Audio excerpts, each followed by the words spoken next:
പുസ്തകം ദൂരത്തെറിഞ്ഞെൻ്റെ കൂട്ടരീ പുത്തിലഞ്ഞിച്ചോട്ടിലൊന്നിച്ചിരിക്കുവിൻ.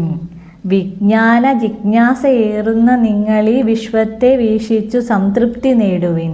പുല്ലാണ് പുസ്തകജ്ഞാനം, പുല്ലാണ് പുസ്തകജ്ഞാനം. പുലരിതൻ പുല്ലാങ്കുഴൽ വിളി വന്നു പുണരവേ. തോൽക്കുകിലെന്ത് പരീക്ഷയിൽ തെല്ലുമേ തോൽക്കൊല സൗഭഗാസ്വാദനത്തിങ്കൽ നാം. എന്തൊരു വരികളാണല്ലേ! ഇങ്ങനെ എഴുതാൻ ധൈര്യപ്പെട്ട ആ ഒരു കവി ആരാണെന്ന് കേൾക്കുമ്പോഴാണ് പെട്ടെന്നൊരു ഞെട്ടലുണ്ടാവുന്നത്. സ്വന്തം മരണക്കുറിപ്പിനെ പോലും കവിതയാക്കിയ ഇടപ്പള്ളി രാഘവൻ പിള്ള. ജീവിതം എന്നത് പ്രതീക്ഷിക്കുവാൻ ഒന്നുമില്ല, സ്നേഹിക്കുവാനോ ഒന്നുമില്ല എന്ന് കരുതിയ, അത്രമേൽ മൃത്യുബോധത്തെ കൂടെ കൊണ്ട് നടത്തിയ കവി.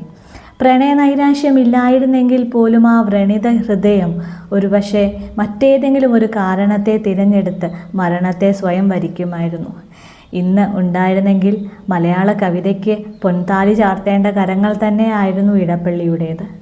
തോൽക്കുകിലെന്ത് പരീക്ഷയിൽ തെല്ലുമേ തോൽക്കൊല സൗഭഗാസ്വാദനത്തിങ്കൽ നാം എന്നെഴുതിയ ആ ഒരു ധൈര്യം, പുല്ലാണ് പുസ്തകജ്ഞാനം എന്ന് എഴുതാൻ കാണിച്ച ആ ഒരു ധൈര്യം അദ്ദേഹത്തിന് പക്ഷേ ജീവിതത്തിൽ ഇല്ലാതെ പോയി.